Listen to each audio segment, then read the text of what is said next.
Si t'appliques ta crème solaire comme ça, c'est normal que ton make-up y ressemble à ça. C'est tout gras et ça tient pas. On enlève tout ça et je te montre exactement comment faire. Protéger ton visage c'est bien, mais les filtres solaires qui sont contenus dans le maquillage ne sont pas suffisants. La plupart du temps c'est un SPF 30 et il faudrait une grosse quantité pour protéger l'entièreté de ton visage. À la place, je te recommande beaucoup plus des crèmes solaires SPF 50. Il existe 3 types de crèmes solaires, des crèmes gel, des crèmes classiques et des crèmes intenses. Évite les crèmes intenses et les crèmes gel qui peuvent faire peler ton maquillage. Utilise plutôt une crème classique qui se fondra mieux et qui tiendra mieux avec ton maquillage. Utilise la bonne quantité.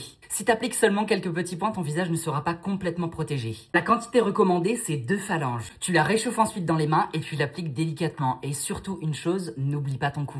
Et si tu veux rajouter un primer, tu l'appliques juste après ta crème solaire, jamais avant. Si tu as la peau sèche, tu peux appliquer ta crème juste avant et ensuite tu appliques ton SPF. Et si tu as la peau mixte, tu peux seulement appliquer ta crème solaire. La crème solaire contient déjà des agents hydratants qui seront parfaits avant le make-up. Si ta crème solaire te donne un effet un petit peu trop brillant, avec un pinceau et un tout petit peu de poudre compacte, tu vas très légèrement tapoter aux zones où ça brille un tout petit peu trop. Fais attention à ne pas utiliser des crèmes solaires qui sont périmées. La plupart du temps, elles ont des textures grumeleuses et pour le savoir, c'est pas compliqué. Sur le paquet, tu as une petite date juste ici avec un sigle. Et là, tu vas voir que c'est 12 mois. Tu peux la garder 1 an et l'utiliser correctement. Et quand tu appliques ton fond de teint, il n'y aura aucune séparation, un teint bien protégé qui tient toute la journée.